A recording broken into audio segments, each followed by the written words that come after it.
Everyone, welcome to our channel. So నిత్యం మన వంటింట్లో ఉపయోగించే మెంతులు కూరలకు మంచి రుచిని ఇస్తాయి.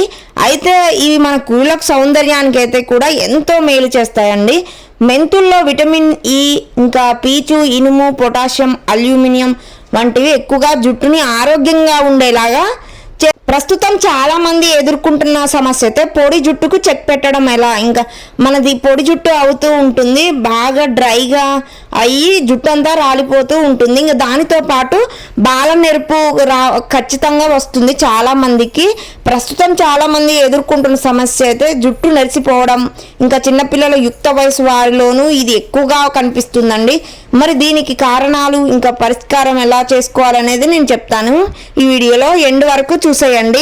జుట్టు మొత్తం చిన్న వయసులోనే బాగా తెల్లబడుతూ ఉంటుంది. సో అది బాల నెరుపు అంటారు. సో కొంచెం మందికి విటమిన్ లోపం రావచ్చు, ఇంకా వంశపారపర్యంగా రావచ్చు, ఒత్తిడి, ఇంకా నిద్ర లేకుండా ఉండడం కూడా ఇంకా రావచ్చు, తల నూనె మంచిగా రాసుకోకపోవడం, ఇంకా షాంపూ చేసుకోకపోవడం, ఎయిర్ కేర్ తీసుకోకపోవడం, చాలా జాగ్రత్తలు తీసుకోకపోవడమే మన జుట్టుకి చాలా అనేక రకాల కారణాలు ఉంటాయి మన జుట్టు తెల్లగా అవడానికి రీజన్స్ అయితే. ఇంకా శరీరమే కాదండి, జుట్టు ఆరోగ్యంగా ఉండాలంటే సరైన మోతాదులో విటమిన్లు తీసుకోవాల్సిందే. మంచి హెల్దీ ఫుడ్ అయితే ఖచ్చితంగా తీసుకోవాలి. వీటి లోపం వల్ల కూడా జుట్టు ఎక్కువగా నెరవడం మొదలవుతుంది. ఎందుకంటే అన్ని పోషకాలు అందితే మన జుట్టు హెల్దీగా ఆరోగ్యంగా గ్రోత్ వస్తూ పెరుగుతూ మంచిగా నల్లగా ఒత్తుగా ఉంటుంది. మనం తీసుకునే ఫుడ్లో అన్ని విటమిన్స్ ఇంకా మినరల్స్ ఉండేలాగా మంచి ఫుడ్ హెల్దీగా తీసుకోవాలి. వీటి లోపం వల్ల కూడా మన జుట్టు అయితే ఎక్కువగా తెల్లబడడం, ఇంకా పొడిగా అవ్వడం, జుట్టు అంతా నెరిసిపోవడం అనేది జరుగుతుంది. మన జుట్టు అస్సలు హెల్దీగా ఉండదు. ఎక్కువగా ఎయిర్ ఫాల్ సమస్య కూడా వస్తుంది విటమిన్ లోపం వల్ల. చాలా ఇంకా స్కిన్ ఎలర్జీస్, డిసీజెస్ కూడా వస్తాయి. సో వీటితో పాటు మన హెయిర్ మొత్తం డ్యామేజ్ అవుతుంది. ఇవన్నీ తగ్గాలంటే మంచిగా ప్రోటీన్స్ ఉన్న ఫుడ్ అయితే మనం ఫుడ్లో చేర్చుకోవాలి. విటమిన్ లోపం వల్ల మన జుట్టు అయితే ఖచ్చితంగా నెరవడం మొదలవుతుందండి. మనం తీసుకునే ఆహారంలో విటమిన్ B6, B12, బయోటిన్ మంచిగా విటమిన్లు అయితే లోపిస్తే మాత్రం ఈ సమస్య ఇంకా ఎక్కువ అవుతుంది. ఇంకా మనకైతే తగ్గను కూడా తగ్గదు. సో అన్నీ మంచిగా సమపాలంలో తీసుకోవాలి, ఏ లోపం లేకుండా. ఏ విటమిన్ లోపం ఎదురవుతుందో తెలుసుకొని అవి ఇంకా అందే ఆహారం తీసుకోండి. అవసరమైతే మంచిగా హెల్దీగా ఫుడ్ అయితే తీసుకొని వాటర్ ఎక్కువగా తీసుకోండి. మంచిగా గ్రోత్ వస్తుంది. మన జుట్టు అయితే ఆరోగ్యంగా ఇంకా హెల్దీగా న్యాచురల్గా పెంచుకోవచ్చు, పొడవుగా ఒత్తుగా. ఇంకా కొంచెం మందికి అయితే ఇంకా వంశపారపర్యంగా కూడా ఈ జుట్టు అనేది తెల్లబడడం జరుగుతుంది. సో వాళ్ళు కూడా జుట్టు నెరవడానికి అయితే కుటుంబ చరిత్ర కూడా ఒక కారణం అని అయితే చెప్పొచ్చండి. కొంచెం మందికి అయితే అలానే ఉంటుంది. కొంచెం బట్టతల వచ్చిన ఫ్యామిలీలో అందరికీ ఒక్కొక్కరికి ఫ్యామిలీకి ఫాదర్కి అలా వస్తూ ఉంటాయి. సో అలా కూడా ఉంటుంది. సో వంశపారపర్యంగా తెల్ల జుట్టు వస్తే కొంచెం క్యూర్ అవ్వడానికి ఫుడ్ మంచిగా హెల్దీగా చూసుకోండి జుట్టునైతే. ఇంకా మెయిన్ రీజన్ వచ్చేసి 100% మందిలో ఇంకా చాలా మంది ఇప్పుడు బిజీగా ఉన్న జనరేషన్లో అయితే ఇప్పుడు యూత్ ఎక్కువ డైలీ హెడ్ బాత్, స్టైల్గా జడలు వేసుకోవడం, కాలేజీ యూత్, ఇంకా స్కూల్కి వెళ్ళే పిల్లలు, బిజినెస్ చేసే గర్ల్స్, బాయ్స్ కానీ ఇంకెవరైనా సరే ఇంకా మంచిగా స్టైలిష్గా ఉండడం కోసం డైలీ హెడ్ బాత్ చేస్తూ ఇంకా వాటికి జుట్టుకైతే ఇంకా మొత్తం పొడిబారిపోయి జుట్టు అంతా ఆగమైనా కూడా పట్టించుకోరండి. ఎందుకంటే డైలీ తలస్నానం చేయడం వల్ల బాగా పొడిబారిపోతుంది.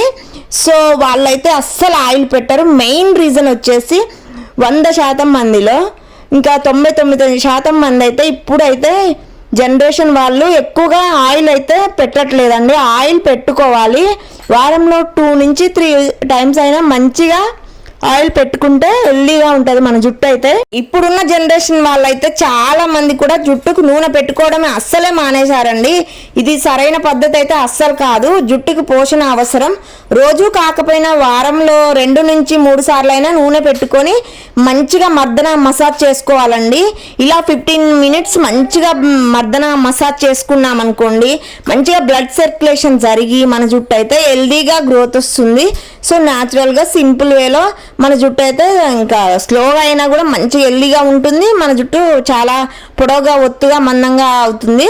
సో ఖచ్చితంగా మెయిన్ ఇంపార్టెంట్ వచ్చేసి తలకు నూనె పెట్టుకోవడం అస్సలు స్కిప్ చేయకండి. వారంలో 4 నుంచి 5 సార్లు అయినా పెట్టుకోండి కుదిరితే, లేకపోతే మాత్రం 3 times 2 times అయినా పెట్టుకోండి. అస్సలు పెట్టుకోకుండా ఉండడం వల్ల ఏం జరుగుతుందంటే జుట్టంతా పొడి బారిపోయి బ్లడ్ సర్క్యులేషన్ మంచిగా జరగక ఇంకా any time eating stools use చేస్తూ ఉంటారు. ఇంకా యూత్ అయితే అది ఎందుకు యూజ్ చేస్తారంటే స్టైల్ కోసం, జుట్టు మంచిగా రెడీ కావడం కోసం అని అవి యూజ్ చేస్తారు. వాటి వల్ల ఎయిర్ ఫాల్ సమస్య ఇంకా ఎక్కువ అవుతుంది.